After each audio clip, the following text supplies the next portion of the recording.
നിങ്ങളെ കാത്തിരിക്കുന്ന വ്യക്തിയുടെ കറൻറ്റ് ഫീലിങ്സാണ് നമ്മൾ നോക്കുന്നത്. അതിനുവേണ്ടി പ്രാർത്ഥിച്ചാണ് ഇവിടെ തുടങ്ങുന്നത്. മെമ്പർഷിപ്പ് എടുത്തവർക്ക് വേണ്ടി പ്രത്യേക പൂജയിലൊക്കെ ഉൾപ്പെടുത്തുന്നുണ്ട്. ഈ പ്രാർത്ഥനയിൽ നിങ്ങൾക്കും പങ്കുകൊള്ളണമെങ്കിൽ ചാനലൊന്ന് സബ് ചെയ്യുക. നിങ്ങൾക്ക് വേണ്ടിയുള്ള കാർഡുകൾ വരും. ലവ് മെസ്സേജാണ് അവസാനം വരെ എടുക്കുന്നത്. ഇടയ്ക്ക് മാത്രം നമ്മൾ കരിയർ, ഹെൽത്ത്, പൊതുവായ കാര്യങ്ങൾ പറയുന്നുണ്ട്. അപ്പോൾ വളരെ എനർജറ്റിക്കായ കാർഡുകളാണ്. ഇത് കാണുന്നവർക്കറിയാം, ആദ്യമായി കാണുന്നവർക്ക് അറിയില്ല. പക്ഷേ പല കാര്യങ്ങളും നാളെ നടക്കാൻ പോകുന്നത് ഇവിടെ ഇന്ന് കാണിച്ചു തരാറുണ്ട്. അതുപോലുള്ള പവറാണ് ഇവിടെ വരുന്നത്. അപ്പോൾ നിങ്ങളെല്ലാവരും ചാനൽ സപ്പോർട്ട് ചെയ്യുക. ചാനൽ സ്ഥിരമായിട്ട് കാണുക. നിങ്ങളുടെ സംശയങ്ങളെല്ലാം ഇവിടെ തീരും. നിങ്ങളുടെ മാത്രം കാര്യം അറിയണമെങ്കിൽ ഈ നമ്പറിൽ വാട്സപ്പിൽ കോൺടാക്റ്റ് ചെയ്യുക. പരിഹാരങ്ങൾ കൂടി ചെയ്തു കൊടുക്കുന്നുണ്ട്. ഇന്നത്തെ ഒറാക്കിൾ എന്തൊക്കെയാണെന്ന് നോക്കാം. ആദ്യത്തെ കാർഡ് തന്നെ 5 വാണ്ടാണ്. ഇന്നലെ വേറൊരു കാർഡിൽ നിന്നാണ് 5 വാണ്ട് വന്നത്. 7 ഓഫ് സോഡ്സ്, ഹെർമിറ്റ്. മാറ്റി വയ്ക്കാമെന്ന് വിചാരിച്ചാൽ വേറെ ഏതെങ്കിലും കാർഡിൽ നിന്ന് വരും. Hanged man. ഇത് ഞാൻ ഷഫിൾ ചെയ്യുമ്പോൾ അങ്ങനെ നിന്നതാണ്, അതുകൊണ്ട് തിരിച്ച് തന്നെ വയ്ക്കുകയാണ്. സണ്ണ് വന്നു. 10 വാണ്ട്. മേ ബി ഒന്നിൽ ഹേഡിസ് പെർസഫോൺ, മറ്റൊന്നിൽ മാർസ് വീനസ്. ഒന്ന് ഭാര്യയും ഭർത്താവാണ്, ഒന്ന് വിവാഹിതര ബന്ധമാണ്. പേജ് ഓഫ് സോഡ്സ് വന്നു, പേജ് വാണ്ട് വന്നു, നൈറ്റ് വാണ്ട് വന്നു, 5 സോഡ്സ് വന്നു. കാർത്തിക, ഉത്രം, ഉത്രാടം, അശ്വതി, മകം, മൂലം, ഭരണി, പൂരം, പൂരാടം. ഇവിടെ ഞാൻ കണക്കാക്കുന്നത് ദശാനാഥന്മാരെയാണ്. എന്തുകൊണ്ടാണ് ഇങ്ങനെ റിപ്പീറ്റായി വരുന്നതെന്ന് ചോദിച്ചാൽ, ചില ആളുകൾ മെയിനായിട്ടുള്ള ആളുകൾ വരും. അവർക്ക് വേണ്ടിയാണ് ഈ നക്ഷത്രങ്ങൾ പറയുന്നത്. 27 നാളുകാർക്കും ഇത് ബാധകമാണ്, അത് മനസ്സിലാക്കുക. പക്ഷേ കൂടുതൽ ഇവരെ എഫക്റ്റ് ചെയ്യും, അതുകൊണ്ടാണ് അങ്ങനെ പറയുന്നത്. ഈ നാളുകാരെ ഷമേഷ് എന്ന പ്ലാനറ്റ് വന്നു കഴിഞ്ഞാൽ നമ്മളെ കൃതിക, ഫാൽഗുന, ആഷാഢ ഈ 3 നക്ഷത്രങ്ങളാണ് പറയുക. പതിവ് പോലെ തന്നെ ഹെർമിസ് വന്നിട്ടുണ്ട്, ഹീലിയോസ് വന്നിട്ടുണ്ട്, ക്രോണസ് വന്നിട്ടുണ്ട്, അഫ്രോഡൈറ്റ് വന്നിട്ടുണ്ട്, പോസിഡോൺ വന്നിട്ടുണ്ട്, സിയൂസ് വന്നിട്ടുണ്ട്. എല്ലാവരും ഉണ്ട്. പക്ഷെ നമുക്ക് നോക്കാം ഇന്നത്തെ ബലങ്ങൾ എന്തൊക്കെയാണെന്ന്. ഞാൻ ആദ്യം തന്നെ നെഗറ്റീവ് എന്നാണ് തുടങ്ങുന്നത്. Hanged man. അത് നിങ്ങൾക്കൊരു വാർണിംഗ് ആണ് തരുന്നത്. വായിച്ച് കേൾപ്പിക്കാം. നിങ്ങളുടെ നിയന്ത്രണത്തിലല്ലാത്ത കാര്യങ്ങൾ നിങ്ങൾ സ്വീകരിക്കാനുള്ള ക്ഷണമാണ് എന്നാണ് പറയുന്നത്. ഹാങ്ഡ് മാൻ വന്നു കഴിഞ്ഞാൽ ഈ കാര്യങ്ങൾ നിങ്ങളെ അക്ഷമരാക്കുന്നു, അസ്വസ്ഥരാക്കുന്നു. പക്ഷെ അത് നിങ്ങളുടെ മനസ്സിലേക്കോ നിങ്ങളുടെ ജീവിതത്തിലേക്കോ എടുത്തേ പറ്റൂ എന്നാണ് പറയുന്നത്. കീഴടങ്ങാനും സമാധാനം കണ്ടെത്താനും ഇവിടെ ഉപദേശിക്കുന്നു. ഇനി മറ്റു കാര്യം പറയുന്നത്, നിങ്ങൾ ചില മാനസികാവസ്ഥയിലൂടെ കടന്നു പോകുന്നു. നിർഭാഗ്യമാവാം, ഒരു മരവിച്ച അവസ്ഥയാവാം. ഇതിനെ ചെറുക്കാനും നേരെയാക്കാനും നിങ്ങൾ വളരെയധികം പരിശ്രമിക്കുന്നു. നിങ്ങളെ അസ്വസ്ഥരാക്കുന്ന ഈ ഉത്കണ്ഠയിൽ നിന്ന് സ്വയം മോചനം നേടാനാണ് പറയുന്നത്. ഒഴുക്കിനൊപ്പം നീന്താനാണ് പറയുന്നത്. നിങ്ങളിപ്പോൾ ഒഴുക്കിനെതിരെ തുഴഞ്ഞുകൊണ്ടിരിക്കുകയാണ്, മനസ്സിലായില്ലേ? അത് പ്രണയത്തിലാവാം. നിങ്ങളുടെ മാനസികാവസ്ഥ എങ്ങനെയാണെന്നാണ് ഹാങ്ഡ് മാൻ പറയുന്നത്.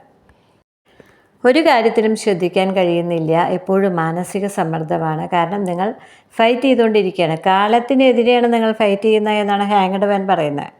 അപ്പം നിങ്ങൾക്ക് വേണ്ടി ഇന്നതെന്ന് നിശ്ചയിക്കപ്പെട്ട കാര്യങ്ങളാണ്. ഇന്നത്തെ ദിവസം നമ്മൾ ഭക്ഷണം ഉണ്ടാക്കി അത് കഴിക്കണമോ എന്നുള്ളത് മുൻകൂട്ടി നിശ്ചയിക്കപ്പെട്ട കാര്യമാണ്. അത് വിളമ്പി വെക്കുമ്പോഴാവും നമുക്ക് അവിടുന്ന് എഴുന്നേറ്റ് പോകേണ്ട ഒരവസ്ഥ വരിക. മനസ്സിലാക്കുക, തീരുമാനിക്കപ്പെട്ട കാര്യങ്ങളിൽ എതിരെ നിന്നിട്ടോ ഒഴുക്കിനെതിരെ തുഴഞ്ഞിട്ടോ കാര്യമില്ല എന്ന വലിയ സന്ദേശം പറഞ്ഞുകൊണ്ട് നമുക്കിനി അടുത്ത മെസ്സേജുകളിലേക്ക് പോവാം. Go with the flow. ഒഴുക്കിനൊപ്പം പോകൂ. You can free yourself from the worry. ഈ അവസ്ഥയിൽ നിന്ന്, വിഷമഘട്ടത്തിൽ നിന്ന് സ്വയം മോചിതനാവാൻ സാധിക്കുമെന്ന് പറയുന്നത്. 5 വാണ്ട്. മാനസിക സമ്മർദ്ദമാണ്, വഴക്കുകളാണ്, മത്സരിക്കാൻ വേറെ ആളുകളാണ്, മത്സര പരീക്ഷകളാണ്, പ്രണയത്തിൽ മത്സരമാണ്, ആകെ സമാധാനമില്ല. 5 വാണ്ടിലും അതാണ് നിൽക്കുന്നത്. അതിൽ നിന്നാണ് തുടങ്ങുന്നത്. അപ്പോൾ നിങ്ങൾ കാത്തിരിക്കുന്ന വ്യക്തി അത് വിവാഹേതര ബന്ധമാവാം. മാർസും വീനസുമാണ് വന്നിരിക്കുന്നത്. വിവാഹിതരാവാം. ഹേഡിസ് പെർസഫോണാണ് വന്നിരിക്കുന്നത്. ഇനി അവിവാഹിതരാവാം. ഒരു ഉദാഹരണം പറഞ്ഞു തുടങ്ങാം. നിങ്ങളൊരു ഓഫീസിൽ വർക്ക് ചെയ്യുന്നു, നിങ്ങളുടെ പങ്കാളി മറ്റൊരു ഓഫീസിൽ വർക്ക് ചെയ്യുന്നു. അപ്പോൾ രണ്ടുപേരും കല്യാണം കഴിയാത്തവരാണ്. ഇതിൽ നിങ്ങളുടെ ഭാഗത്തേക്കോ അല്ലെങ്കിൽ പങ്കാളിയുടെ ഭാഗത്തേക്കോ അവിവാഹിതനോ അവിവാഹിതയോ ആയ പങ്കാളിയേക്കാൾ എല്ലാം കൊണ്ട് യോഗ്യതയുള്ള ഒരാൾ വരികയാണ്, പുതിയ നിയമനം. അതോടുകൂടി നിങ്ങളത് പറയുകയും ചെയ്തു പങ്കാളിയോട്, ഇങ്ങനെ പുതിയൊരാൾ വന്നിട്ടുണ്ട്, കാണാനൊക്കെ സുന്ദരനാ, അറിയാതെ പറഞ്ഞു പോയിട്ടുണ്ടാവും, അല്ലെങ്കിൽ സുന്ദരിയാണെന്ന്. അത് സ്വാഭാവികമായി ഒരാളെ കാണുമ്പോൾ പറയുന്നൊരു വാക്കാണ്. അതിലപ്പുറം നിങ്ങളതിനൊരു അർത്ഥം കൊടുത്തിട്ടില്ല. പക്ഷേ ഇതോടുകൂടി ഉറക്കം നഷ്ടമാവുന്നത് നിങ്ങളുടെ പങ്കാളിക്കാണ്. അതോടുകൂടി പങ്കാളി അങ്ങ് മാറ്റം വരുത്താൻ തുടങ്ങുകയാണ്. എപ്പോഴും വിളിച്ചുകൊണ്ടിരിക്കുകയാണ്, അല്ലെങ്കിൽ കൂടുതൽ സുന്ദരനോ സുന്ദരിയോ ആവാൻ ശ്രമിക്കുകയാണ്. അവർക്ക് ആകെപ്പാടൊരു പരവേശവും പരാക്രമമായിരിക്കും. നിങ്ങൾക്ക് പോലും അറിയുന്നില്ല എന്തുകൊണ്ടാണ് അങ്ങനെ കാട്ടിക്കൂട്ടുന്നതെന്ന്. ഇനി ഓഫീസിൽ നിന്ന് ഇറങ്ങാൻ ഒരു 2 മിനിറ്റ് വൈകി കഴിഞ്ഞാൽ ഇവർക്ക് പരിഭ്രമമാണ്, ഇരിക്കപ്പുറത്തില്ല. അപ്പോൾ പറഞ്ഞറിയിക്കാൻ പറ്റാത്തൊരു അസ്വസ്ഥത നിങ്ങളെ വിഴുങ്ങുമ്പോഴാണ് 5 വാണ്ട് വരുന്നത്. 2 ഭാഗത്തും ആവാം. പ്രണയത്തിലാണല്ലോ എല്ലാവരും ഇത് അനുഭവിക്കുന്നത്. ഭാര്യയാവാം, ഭർത്താവാവാം, സിംഗിളാവാം, വിവാഹേതര ബന്ധമാവാം. നമ്മളെ ഏറ്റവും കൂടുതൽ ഇഷ്ടപ്പെടുന്ന ഒരാളെ മറ്റൊരാൾ നോക്കിയാൽ പോലും സഹിക്കാത്തവരാണ് പ്രണയികൾ. അതിനാണ് നമ്മൾ പ്രണയം എന്ന പേര് കൊടുത്തിരിക്കുന്നത്. അപ്പോൾ ഈ 5 വാണ്ടെന്ന് പറഞ്ഞാൽ ഈ പരാക്രമത്തിനെയാണ് കാണിക്കുന്നത്. എനിക്ക് വേണ്ടി മറ്റൊരാൾ മത്സരിക്കുന്നു, അവർ കൊണ്ടുപോകുമോ, എന്നേക്കാൾ യോഗ്യരാണ്, എനിക്ക് മത്സരിച്ച് തോൽക്കാനാണ് യോഗം, ഇങ്ങനെ സ്വയം അവനവനെ കുറ്റപ്പെടുത്തി ഇടിച്ചു താഴ്ത്തി ഫൈറ്റ് ചെയ്യാണ്. അതിനാണ് ഹാങ്ഡ് മാൻ്റെ സന്ദേശം ഞാൻ ആദ്യം നിങ്ങൾക്ക് തന്നത്. ഒഴുക്കിനെതിരെ നീന്തിക്കൊണ്ടിരിക്കുകയാണ്. ചിലപ്പോൾ കാര്യമില്ലാത്ത കാര്യത്തിനാവും. നിങ്ങളുടെ പങ്കാളി ആ ആളെ ശ്രദ്ധിക്കുന്നേ ഉണ്ടാവില്ല. അവരുടെ മനസ്സിലെപ്പോഴും നിങ്ങളായിരിക്കുക. പക്ഷെ നിങ്ങൾക്ക് എപ്പോഴും ഈ വിഷമമുണ്ട്, നിങ്ങളുടെ ഉള്ളിൽ സംശയമുണ്ട്, വിഷമമുണ്ട്. ഇനി അതിൻ്റെ ഏതൊക്കെ പേരുകളുണ്ടോ അതെല്ലാം അനുഭവിക്കുമ്പോഴാണ് ഈ 5 വാണ്ട് വരുന്നത്. ചിലപ്പോൾ വഴക്കിടും, കാരണമില്ലാതെ വഴക്കിടും. അവരുടെ മനസ്സിലിതാണേ, നിങ്ങൾ മറ്റേ ആളുമായിട്ട് കുറച്ച് കൂടുതൽ അടുക്കുന്നുണ്ടോ, അവരെ സ്വീകരിക്കുമോ, ഇവരെ തഴയോ, ഈ പേടി കൊണ്ട് പല കാരണങ്ങളുണ്ടാക്കി നിങ്ങളോട് വഴക്കിടും. അതൊന്നാണ് മത്സരിക്കുന്നു എന്നാണ്. ഇനി മറ്റ് പ്രശ്നങ്ങൾ എന്ന് പറഞ്ഞാൽ ഓഫീസിലെ ജോലിയിൽ അങ്ങനെയുള്ള പ്രശ്നങ്ങൾ, കുടുംബത്തെ സമാധാനം ഇല്ലാതെ തല്ലുപിടിക്കുക ഈ സമയത്ത് വരും. ഇനി മൊത്തത്തിൽ നിങ്ങൾക്ക് 2 പേർക്കും എതിരെ ഒരു യുദ്ധം പൊട്ടിപ്പുറപ്പെടുക എന്ന് വെച്ചാൽ കുടുംബമോ അല്ലെങ്കിൽ ഓഫീസിലുള്ളവരോ നിങ്ങൾക്കെതിരെ പണി തരുന്ന സമയത്തും 5 വാണ്ട് വരും. അപ്പോൾ ഇതിലേതാണോ അതുപോലെ എടുക്കുക. നിങ്ങളുടെ പങ്കാളി എനർജറ്റിക് ആണെന്ന് പറയുന്നുണ്ട്, പാഷനേറ്റ് ആണ് എന്ന് പറയുന്നുണ്ട്, സറണ്ടർ ചെയ്യുന്ന ആളാണ് എന്ന് പറയുന്നുണ്ട്, സ്പിരിച്വൽ അവേക്കനിങ് എന്നാണ് പറയുന്നത്, എക്സ്പാൻഷൻ ഈ വാക്കും ഇവിടെ വന്നിട്ടുണ്ട്. അപ്പം നിങ്ങളുടെ ബന്ധം മുന്നോട്ട് പോയിക്കൊണ്ടിരിക്കുന്നതാണ്, അതിനൊരു കുഴപ്പമില്ല. ഫൈറ്റ് ചെയ്താലും ഇടയ്ക്കിടയ്ക്ക് ക്ഷമ പറയുന്ന ആളാണ്. നിങ്ങളുടേതൊരു സ്പിരിച്വൽ ജേണിയാണ്, പാഷനേറ്റാണ്, ഇതൊക്കെ പറയുന്നുണ്ട്. ഇല്യൂഷനുണ്ട്, മിഥ്യാധാരണകളുണ്ട്, എന്നാൽ ഡ്രീമും ഉണ്ട്. അപ്പോൾ എല്ലാവരുടെയും മിക്സായിട്ടാണ് അവിടെ വന്നിരിക്കുന്നത്. 5 വാണ്ടാണ് ഞാൻ ഈ പറഞ്ഞുകൊണ്ടിരിക്കുന്നത്. മിഥ്യാധാരണകളുണ്ട്, വഴക്ക് ഉണ്ടാകുന്നുണ്ട്, അപ്പം തന്നെ സോറി പറഞ്ഞു വരുന്നുണ്ട്. പ്രശ്നങ്ങൾ ഉണ്ടാക്കുന്നതും അവരാണ്, സോറി പറയുന്നതും അവരാണ്, ഡ്രീം കാണുന്നതും അവരാണ്, സ്പിരിച്വൽ ജേണിയാണെന്ന് പറയുന്നതും നിങ്ങളും അവരും തമ്മിലുള്ള ബന്ധമാണ്. ഒഴുക്കിനെതിരെ തുഴയാതിരിക്കുക. Over analysing or petty arguments in the relationship. ഈ ബന്ധത്തിലെ അമിതമായി വിശകലനം ചെയ്യുക. ഒരാളെക്കുറിച്ച് കൂടുതൽ ചിന്തിച്ച് തലമുണ്ടാക്കുക, അല്ലെങ്കിൽ ചോദ്യം ചെയ്ത് അവിടെ ഒരു ആർഗ്യുമെൻ്റ് ഉണ്ടാവുക, വാദപ്രതിവാദങ്ങൾ ഉണ്ടാവുക. അപ്പോൾ ഒരാൾക്കൊരാളെ വിശ്വാസമില്ലാഞ്ഞിട്ടാണ് ഇതൊക്കെ ചെയ്യുന്നത്. അതാണ് ഒഴുക്കിനെതിരെയാണ് തുഴയുന്നതെന്ന് പറയുന്നത്. നേരെ അങ്ങ് പോകുന്നവർക്ക് ഇതൊന്നും ഉണ്ടാവില്ല. അമിതമായിട്ട് ചിന്തിക്കില്ല, അമിതമായിട്ട് ചോദ്യം ചെയ്യില്ല, വഴക്കുകൾ ഉണ്ടാവില്ല. Stepping back is required to gain a new perspective. നിങ്ങളുടെ കാഴ്ചപ്പാട് മാറ്റുക, ഒന്ന് പുറകോട്ട് നടക്കുക, മനസ്സിലായില്ലേ? മുന്നോട്ട് പോകുകയല്ല. എവിടെ നിന്നാണ് ഈ വഴക്കിൻ്റെ ആരംഭം, എന്താണ് നിങ്ങൾക്കിടയിൽ ഇപ്പോൾ ഈ ബ്രേക്കപ്പ് സിറ്റുവേഷൻ്റെ കാരണം, അല്ലെങ്കിൽ ഇപ്പോൾ ഈ തല്ല് പിടിക്കാനുള്ള കാരണം, നിങ്ങളൊന്ന് റിവൈൻഡ് ചെയ്ത് നോക്കൂ എന്നാണ് അവിടെ പറയുന്നത്. നിങ്ങളുടെ പ്രണയത്തിൽ പുതിയൊരു മാറ്റം ഉണ്ടാവാൻ, അല്ലെങ്കിൽ നിങ്ങളുടെ കാഴ്ചപ്പാടിലൊരു മാറ്റം ഉണ്ടാവണമെങ്കിൽ തുടക്കത്തിലെ ആ തെറ്റോ അല്ലെങ്കിൽ ആ വിഷമിപ്പിക്കുന്ന സംഭവമോ നിങ്ങളൊന്ന് റിവൈൻഡ് ചെയ്ത് നോക്കിയിട്ട് തിരുത്തണം. അതാണ് ഇവിടെ പറയുന്നത്. ഒന്ന് ബാക്കോട്ട് പോയിട്ട് മൊത്തത്തിൽ മനസ്സിനെയൊക്കെ ഒന്ന് ക്ലെൻസിങ് ചെയ്ത് പുതിയ കാഴ്ചപ്പാടിലേക്ക് വരൂ എന്ന് മാത്രമേ ഉള്ളൂ ഇവിടെ പറയുന്നത്. This person is quick to chase but runs away from stagnation or heavy emotional burden. പണ്ടായിരുന്നെങ്കിൽ നിങ്ങളെ എപ്പോഴും ഫോളോ ചെയ്തുകൊണ്ടിരുന്ന ആളാണ്. വേഗത്തിൽ പിന്തുടരുക എന്നൊക്കെ പറഞ്ഞാൽ നിങ്ങളുടെ ഒപ്പം തന്നെ ഉണ്ടായിരുന്നു. പക്ഷേ ഒരു സ്തംഭനാവസ്ഥ വന്നു, അല്ലെങ്കിൽ കനത്ത വൈകാരിക ഭാരങ്ങളിൽ നിന്ന് അയാൾ ഓടിപ്പോവുകയാണ് എന്ന് പറയുന്നത്. ഞാൻ പറഞ്ഞ പോലുള്ള നിസ്സാര കാര്യങ്ങൾ മതി.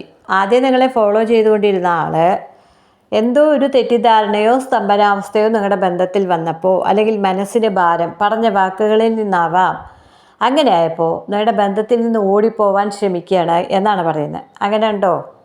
ഇന്നലെ വരെ നന്നായി പെരുമാറിയിരുന്ന ആൾക്ക് ഇന്നൊരു മൂഡ് ഓഫ് ഉണ്ടോ?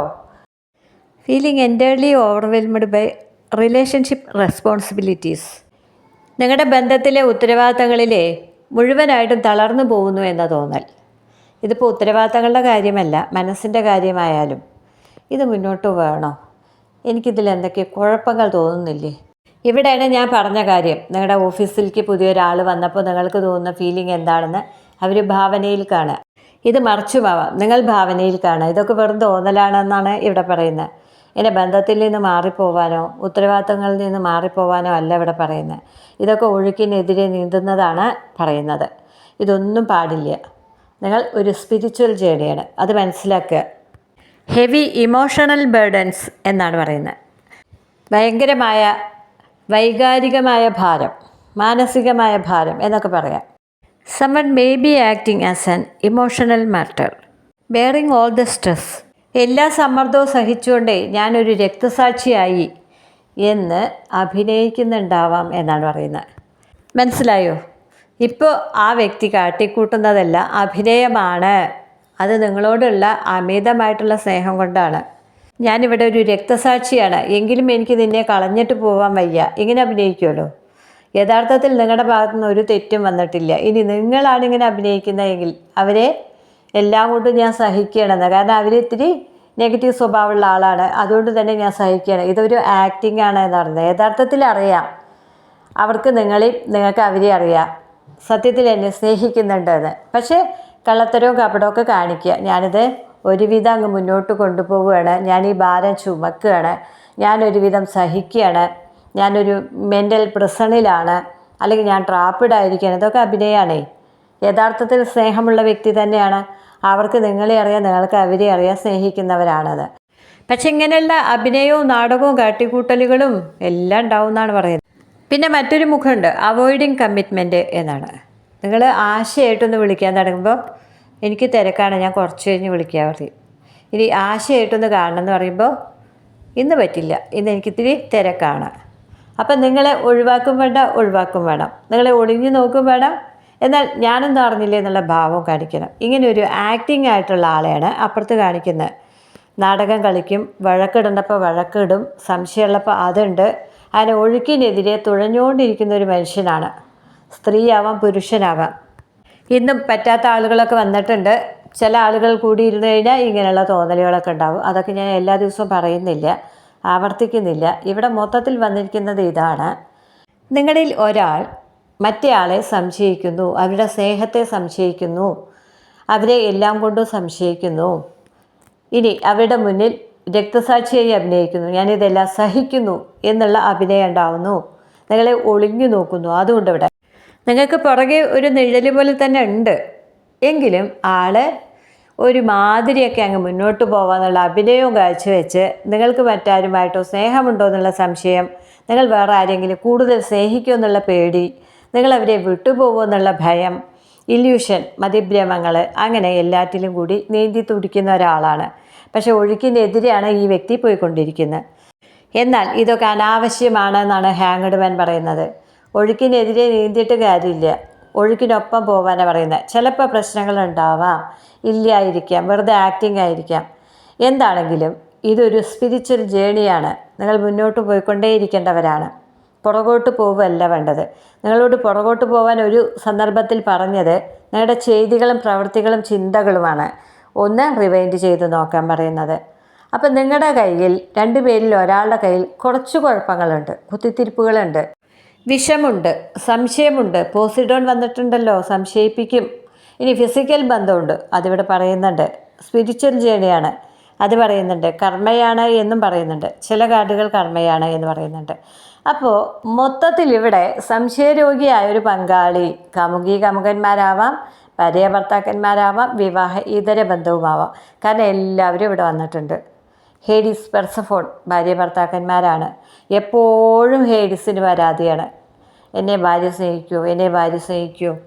കറുത്തവനും ചുവന്ന കണ്ണുകളുള്ളവനും അത്ര രൂപഭംഗിയില്ലാത്തവനുമാണ് ഹേഡിസ്. ലോകസുന്ദരിയായൊരു ഭാര്യയാണ് കിട്ടിയിരിക്കുന്നത്. അയാൾ സംശയിക്കുന്നതിൽ എന്താ തെറ്റ്? അപ്പോൾ അവനവൻ്റെ കുറവുകളെ നോക്കിയിട്ട് മറ്റേ ആളെ താരതമ്യം ചെയ്യുകയാണ്. തന്നേക്കാൾ വിദ്യാഭ്യാസമുള്ളൊരു ഭാര്യയെ കിട്ടിയ ഭർത്താക്കന്മാർക്ക് ഉണ്ടാവുന്ന ആ ഒരു അസൂയ, തന്നേക്കാൾ സൗന്ദര്യമുള്ള ഭർത്താവിനെ ഭാര്യയെ കിട്ടിയ പങ്കാളിയോടുള്ള പേടിയും അസൂയയും, അതൊക്കെയാണ് ഇവിടെ പറയുന്നത്. എന്നെ സ്നേഹിക്കൂ, എന്നെ സ്നേഹിക്കൂ, എനിക്ക് കുറവില്ലേ, ഞാൻ അങ്ങനെയല്ലേ, ഞാൻ ഇത് സഹിക്കുകയല്ലേ, എന്നോട് ആത്മാർത്ഥത കാണിക്കുന്നില്ലല്ലോ. എന്നാൽ അയാളുടെ സ്വപ്നം എന്ന് പറഞ്ഞാൽ നിങ്ങളാണ് എന്നാണ് ആദ്യം പറഞ്ഞത്. ഡ്രീം ഉണ്ട് ഇവിടെ, എനർജി ഉണ്ട്, പോസിറ്റീവ് എനർജി ഉണ്ട്. ഒഴുക്കിനൊപ്പം പോകൂ എന്ന് ആദ്യം തന്നെ ഞാനൊരു മെസ്സേജ് വായിച്ചു തന്നു. അതിൻ്റെ അർത്ഥം എന്താണെന്നറിയോ? നിങ്ങളുടെ പങ്കാളി നിങ്ങളെ സ്നേഹിക്കുന്നു, അതിൻ്റെ ഒപ്പം മുന്നോട്ട് പോകൂ എന്നാണ്. നിങ്ങളതിനെതിരാണ് നീന്തിക്കൊണ്ടിരിക്കുന്നതെന്ന് പറയുന്നത്. നിങ്ങളാവാം, നിങ്ങളുടെ പങ്കാളിയാവാം. സംശയം വെച്ചിട്ടല്ലേ നോക്കുന്ന ഹേഡിസ് പെർസഫോണിനെ. ഇനി മറ്റൊരു ജോഡിയുണ്ട്, മാർസും വീനസും. വിവാഹേതര ബന്ധമാണ്. അവർക്ക് സംശയമൊന്നുമില്ല, പക്ഷെ അവർക്ക് ഒരുപാട് മറ്റു പ്രശ്നങ്ങളാണ്. അതും ഇവിടെ വന്നിട്ടുണ്ട്. അവരും മേബിയാണ്, രണ്ടുപേരും മേബിയാണ്. വിവാഹേതര ബന്ധമാണെങ്കിൽ പങ്കാളി കാണുമോ, മറ്റുള്ളവരെ അറിയുമോ, ഇത് പരസ്യമാവുമോ, മതിഭ്രമങ്ങളാണ്. അപ്പോൾ രണ്ടു കൂട്ടർക്കും ധാരാളം മതിഭ്രമങ്ങൾ വന്നിട്ടുണ്ട് ഇവിടെ. ഒരാൾ ഡ്രാമ കളിക്കുന്നു എന്ന് പറയുന്നു, എന്നാൽ ഒരാൾ പെർഫെക്റ്റ് ആണ് എന്ന് പറയുന്നുണ്ട്. ആൾ പിന്നോട്ടില്ല, ആൾ മുന്നോട്ട് തന്നെയാണ്. അവർക്കറിയാം നിങ്ങൾ അവരെ സ്നേഹിക്കുന്നുണ്ടെന്ന്, അല്ലെങ്കിൽ നിങ്ങൾക്കറിയാം അവർ നിങ്ങളെ സ്നേഹിക്കുന്നുണ്ടെന്ന്. അപ്പോൾ ഇതിൽ ഒരാൾക്കാണ് സംശയമുള്ളത്. നിങ്ങൾ നിങ്ങളുടെ റീഡിങ് പോലെയൊക്കെ എടുത്തോളുക. ഇവിടെ തന്നിരിക്കുന്നത് ഇതാണ്, ഈ മെസ്സേജുകളാണ്. അപ്പോൾ നിങ്ങൾക്ക് വേണ്ട കാര്യങ്ങൾ കൊണ്ടുവന്ന് തരുന്നത് പ്രപഞ്ചമാണ്. അതിനുവേണ്ടി വെയിറ്റ് ചെയ്യൂ എന്ന് ഞാൻ ആദ്യം പറഞ്ഞു. അല്ലാതെ വണ്ടിയിൽ കിടന്ന് ഓടിയിട്ട് കാര്യമില്ല. ഒരു സ്ഥലത്തെത്തുമ്പോഴേ നമുക്ക് ഇറങ്ങാൻ പറ്റൂ. അതുപോലെ ഓരോന്നിനും ഓരോ സമയമുണ്ട്. അതിന് ക്ഷമയോടുകൂടി കാത്തിരിക്കേണ്ടി വരും. കല്യാണത്തിനൊരു സമയമാണ്, കുട്ടികൾ ജനിക്കാനൊരു സമയമാണ്, മരിക്കാനൊരു സമയമാണ്. അതുപോലെ ഇന്ന ആളെ കണ്ടുമുട്ടാൻ, ഇന്ന ആളുമായി സ്നേഹത്തിൽ പോവാൻ, ഇന്ന ആളുമായി സംസാരിക്കാൻ, എല്ലാറ്റിനും ഒരു സമയമുണ്ട്. നിങ്ങളിങ്ങനെ ധൃതി പിടിച്ചതുകൊണ്ട് കാര്യമില്ല. നിങ്ങളുടെ പങ്കാളി ഇന്ന് വിളിച്ചില്ലേ, അപ്പോൾ ഇന്ന് അവിടെ ശബ്ദം കേൾക്കാൻ നിങ്ങൾക്ക് യോഗമില്ല എന്നുള്ളതാണ്.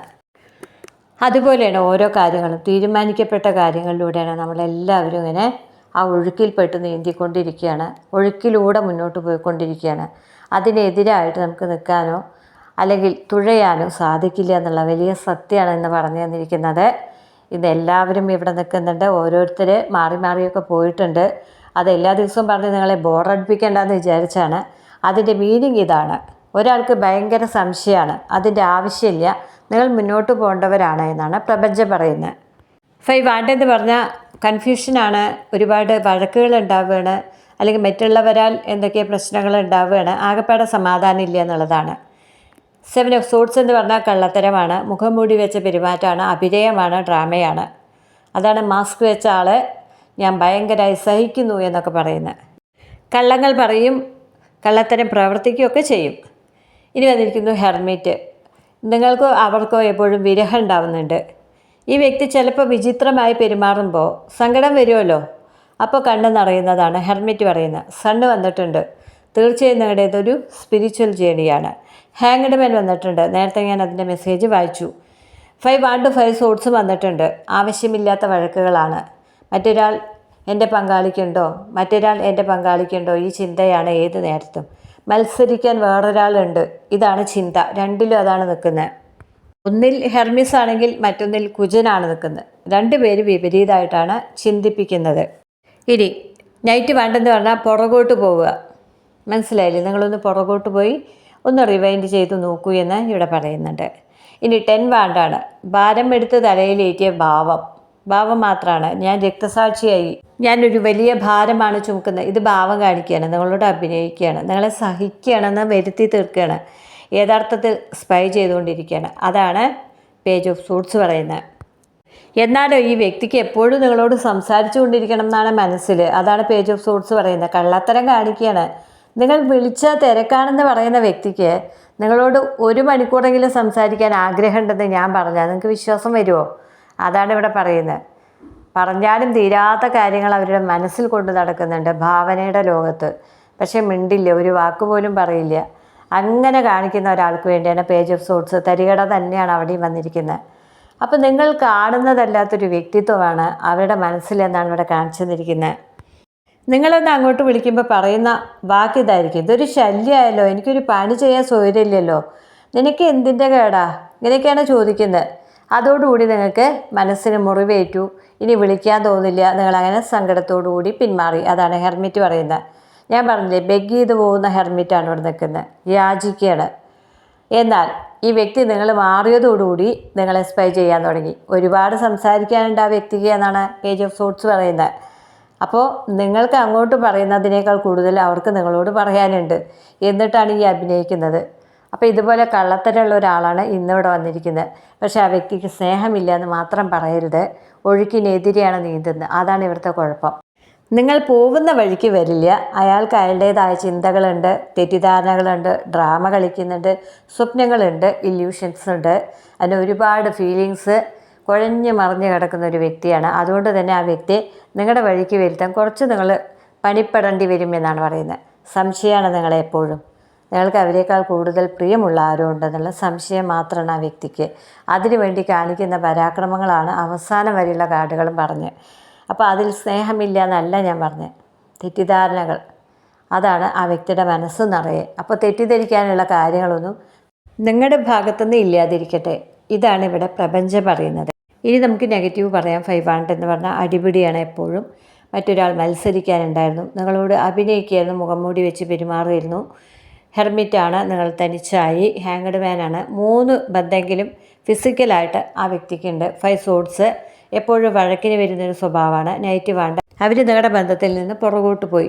പേജ് ഓഫ് സോഡ്സ് നിങ്ങളെപ്പോഴും സ്പൈ ചെയ്തുകൊണ്ടിരിക്കുകയാണ്. സണ്ണ്, ഒരുപാട് ബന്ധങ്ങളുണ്ട്.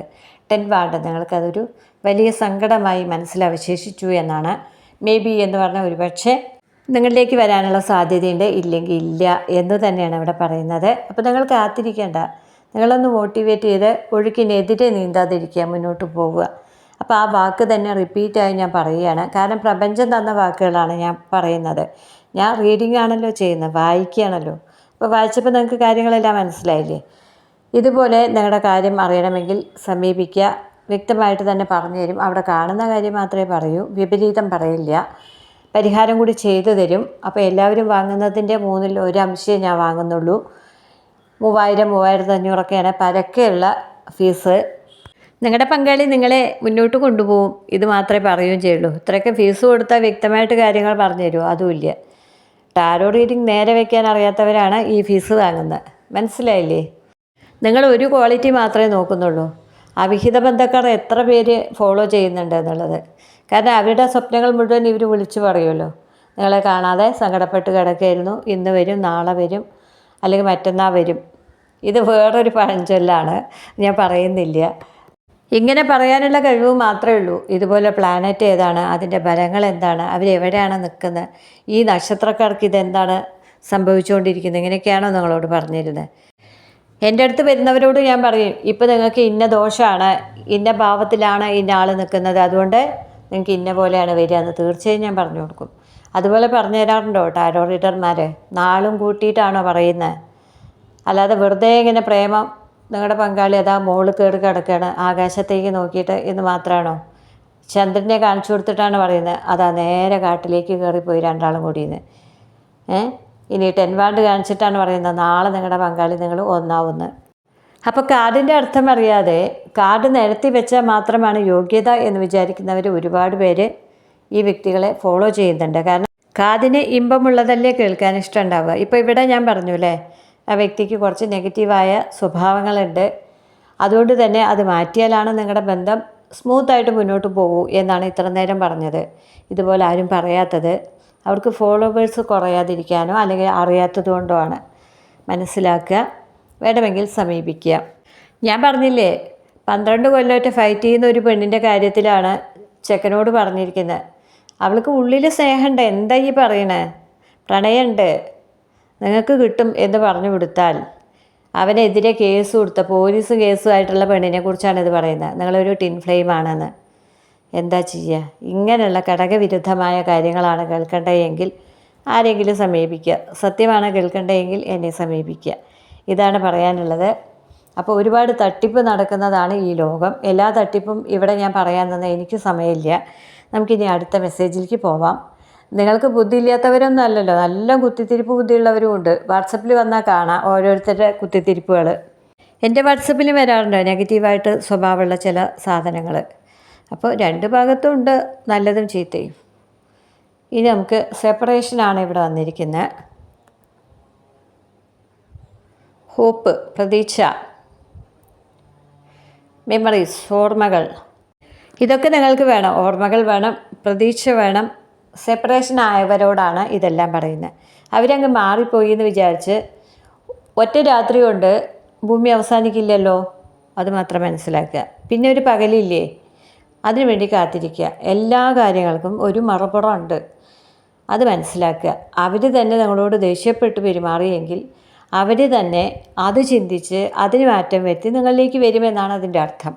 ഓർമ്മകളുമായിരിക്കുക, പ്രതീക്ഷയോടുകൂടി ഇരിക്കുക. സെപ്പറേഷൻ ആയവർക്ക് പോസിറ്റീവായൊരു അനുഭവം ഉണ്ടാവും. ഹെൽത്ത് കരിയർ പറയുന്നത് നാഡീസംബന്ധമായ അസുഖങ്ങൾ, പക്ഷാഘാതമൊക്കെ പറയുന്നുണ്ട്. തലവേദന, BP, മൈഗ്രെയിൻ, തലച്ചോറിൽ നീർക്കെട്ട് പറയുന്നുണ്ട്. തണ്ടല് നട്ടല് വേദന, ബോഡി പെയിൻ, പനി, ന്യൂമോണിയ പറയുന്നുണ്ട്. ഇനി അമിത മദ്യപാനം, കരൾ രോഗം, ഇതും കൂടി പറയുന്നുണ്ട്. ജോലി വന്നിരിക്കുന്ന കലാകാരന്മാർ വന്നിട്ടുണ്ട്, പോലീസ് പട്ടാളം വന്നിട്ടുണ്ട്, എഴുത്തുകാർ വന്നിട്ടുണ്ട്, എഴുത്ത് ജോലികൾ മാത്രം ചെയ്യുന്നവർ, അധ്യാപകർ വന്നിട്ടുണ്ട്, ഇന്ത്യക്ക് വെളിയിലെ ജോലികൾ വന്നിട്ടുണ്ട്. ഇനി അഞ്ചലോട്ടക്കാരൻ വന്നിട്ടുണ്ട്, തപാൽ വകുപ്പ്, ഇതൊക്കെയാണ് ജോലി. പൊതുവായ കാര്യങ്ങൾ വിവാഹനിശ്ചയം, വിവാഹം പറയുന്നുണ്ട്. നിങ്ങളെ ആരും സ്പൈ ചെയ്യുന്നുണ്ട് എന്ന് പറയുന്നുണ്ട്. ഒരു വഴക്കുണ്ടാവാനും പോലീസ് അല്ലെങ്കിൽ കോടതി ഇതൊക്കെ സമീപിക്കാനുള്ളൊരു നെഗറ്റീവ് സമയം ഇവിടെ കാണുന്നുണ്ട്, ശ്രദ്ധിക്കുക. പങ്കാളികൾ തമ്മിൽ ഇന്ന് കാണും എന്ന് പറയുന്നുണ്ട്. ചിലർക്കൊക്കെ കാണാനുള്ള സമയമായിട്ടുണ്ട്. ഇതൊക്കെയാണ് ഇവിടെ വന്നിട്ടുള്ള പൊതുവായ ഹെൽത്ത് കരിയർ ഒക്കെ. ഇനി നമുക്ക് മാലാഖയുടെ മെസ്സേജ് നോക്കാം. ഞാൻ പറഞ്ഞു മകളിപ്പോൾ വൈകിട്ടാണ് പോകുന്നത്, അതുകൊണ്ട് എനിക്ക് വൈകിട്ടാണ് നിങ്ങൾക്ക് റീഡിങ് തരാൻ പറ്റൂ. എൻഗേജ്മെൻറ്റ് മാലാഖ കൂടെ ഉണ്ടെന്നാണ് പറയുന്നത്. ഹീലിംഗ്, ഫാമിലി ഇഷ്യൂസ് എന്നാണ് പറയുന്നത്. റൊമാൻറ്റിക് ഫീലിങ്സ് ഉണ്ട്. വീട്ടിൽ എന്തെങ്കിലും പ്രശ്നം ഉണ്ടെങ്കിൽ അതൊക്കെ ഒന്ന് പരിഹരിക്കുക. ഇനി ഭയങ്കരമായിട്ട് പ്രണയമുള്ള ഒരാളുണ്ട്, അവർക്കെപ്പോഴും നിങ്ങളുടെ ഓർമ്മകളാണ്. ഇനി കല്യാണ നിശ്ചയം നടക്കാനുള്ള സാധ്യതയുണ്ട്. മറ്റൊന്ന് പറയുന്നു മാലാഖ എപ്പോഴും നിങ്ങളുടെ കൂടെ ഉണ്ടെന്ന്. അതാണ് എപ്പോഴും വേണ്ടത്. നാട് മല്ലികാ സുകുമാരനാണ് ഒരു പഴഞ്ചൊല്ല് തമിഴിലത്തെ പറയുന്നത്. ഭാര്യ മുറിയിൽ തന്നെ ഇരിക്കും, മരിച്ച ആളുടെ. ഇനി ബന്ധുക്കൾ പടി വരെ വരും, അനുഗമിക്കും. മക്കൾ ചുടുകാട് വരെ വരും. അത് കഴിഞ്ഞാലോ നമ്മളെ അനുഗമിക്കുന്നത് എന്താണ്? നമ്മുടെ സ്വന്തം പ്രവർത്തികളാണ്. അപ്പം നമ്മൾ വിചാരിക്കും മറ്റാരും കാണുന്നില്ല, ഞാൻ എല്ലാറ്റിലും ജയിച്ചു പോയിക്കൊണ്ടിരിക്കുകയാണ്, എന്നെ ചോദിക്കാൻ ഇവിടെ ആരുമില്ല, എനിക്ക് കയ്യൂക്കുണ്ട്, അല്ലെങ്കിൽ പണമുണ്ട്, എനിക്ക് സ്വാധീനമുണ്ട്, എനിക്ക് ആരോട് വേണമെങ്കിൽ എന്തും ചെയ്യുക, ഇങ്ങനെയൊക്കെയുള്ളൊരു മനസ്സായിരിക്കാം. നിങ്ങൾ മനസ്സിലാക്കുക, നന്നായി ഒന്ന് വേർത്ത് കഴിഞ്ഞാൽ നമ്മൾ തളരും. അമിതമായി വിയർത്ത് കഴിഞ്ഞാൽ തളർന്നാൽ നമുക്കിരിക്കാൻ തോന്നും. നമ്മളപ്പോൾ ഇരിക്കും. അതോടുകൂടി തലയും കൂടി ഒന്ന് ചിറ്റാൻ തുടങ്ങിയാലോ അവിടെ ഒന്ന് കിടക്കണം തോന്നും. പിന്നെ നമുക്കൊന്ന് എഴുന്നേൽക്കണമെങ്കിലോ മറ്റൊരാളുടെ സഹായം വേണം. ഇത്രയേ ഉള്ളൂ നമ്മുടെ ശരീരം. ഇത് മനസ്സിലാക്കിയിട്ട് മാത്രം മുന്നോട്ട് പോവുക. നിങ്ങളുടെ തന്നെ അടുത്തൊരു അഹങ്കാരമാണ്. അഹങ്കാരം എന്ന് വെച്ചാൽ നിങ്ങളൊക്കെ യൗവനത്തിൻ്റെ ആൾക്കാരാണ്. ഞാനും അതിലൊക്കെ പെട്ട ആൾ തന്നെയാണ്. പ്രായം കൂടുതലുള്ള പോലെ സംസാരിക്കുന്നു എന്നേ ഉള്ളൂ. അപ്പോൾ നമ്മളെന്താ വിചാരിക്കുക? നമ്മുടെ പങ്കാളി ആരെങ്കിലും നോക്കുന്നു, എൻ്റെ സ്വന്തമാണ്. ഞാനും വിചാരിക്കുന്നത് അത് തന്നെയാണ്. എൻ്റെ പങ്കാളി എൻ്റെ സ്വന്തം മാത്രമാണ്, മറ്റാർക്കും ഞാൻ കൊടുക്കില്ല, ഇങ്ങനെ വിചാരിക്കുന്നു. പക്ഷേ സത്യത്തിൽ പങ്കാളി നമ്മുടേതാണോ? നമ്മൾ തന്നെ നമ്മുടേതാണോ? അല്ല, എല്ലാം ഈശ്വരൻ്റെയാണ്. അതുകൊണ്ട് തന്നെ അദ്ദേഹത്തിന് മാത്രമേ എല്ലാവരിലും അധികാരമുള്ളൂ, എല്ലാം തരാനുള്ള അധികാരമുള്ളൂ. അതുകൊണ്ടാണ് പറഞ്ഞത് ഒഴുക്കിനെതിരെ നീന്താൻ നിൽക്കണ്ട. നിങ്ങൾക്ക് പറഞ്ഞു വെച്ചത് നിങ്ങളുടെ കയ്യിലെത്തും. സത്യത്തിനെ ഉൾക്കൊള്ളാതിരിക്കുന്നതാണ് ഇപ്പം നിങ്ങൾ ചെയ്യുന്ന തെറ്റ്. അതുകൊണ്ടാണ് നിങ്ങൾക്ക് ഈ മാനസിക സമ്മർദ്ദം എന്നാണ് ഹാങ്ഡ് മാൻ പറഞ്ഞത്. ഇപ്പം എല്ലാം മനസ്സിലായില്ലേ? ഇനി നമുക്കിത് നോക്കാം. മെമ്മറീസ്, ഓർമ്മകളുണ്ട്. രാധയും അത് തന്നെയാണ് പറഞ്ഞത്. റിപ്പീറ്റായി വന്നു. ഐ ആം സോറി എന്ന് പറയുന്നുണ്ട് ആരോ ഒരാൾ. ഇന്ന് കുറച്ചുകൂടി വൈകിട്ടാവും വീഡിയോ കിട്ടുക. എല്ലാവരും കാത്തിരിക്കുക. എന്തായാലും ഞാൻ ദിവസം തരും ഒരു വീഡിയോ എങ്കിലും. വൈകിട്ടും ഇടാറുണ്ട്. അപ്പോൾ സപ്പോർട്ട് ചെയ്യുക. നിങ്ങളുടെ കാര്യം മാത്രം അറിയണമെങ്കിൽ ഒരു കള്ളത്തരവും പറയില്ല, സമീപിക്കുക. ഇനി കള്ളത്തരമാണ് കേൾക്കാൻ നിങ്ങൾക്ക് താല്പര്യമെങ്കിൽ അതിന് എൻ്റെ അടുത്ത് വന്നിട്ട് കാര്യമില്ല. ഇതാണ് പറയാനുള്ളത്. ദൈവം നിങ്ങളുടെ കൂടെ ഉണ്ടാവട്ടെ. അത് ഞാൻ പ്രാർത്ഥിക്കാതെ തന്നെ ഉണ്ടെന്നാണ് ഇവിടെ പറയുന്നത്. അപ്പോൾ എല്ലാവരും പോസിറ്റീവായി ഇരിക്കുക.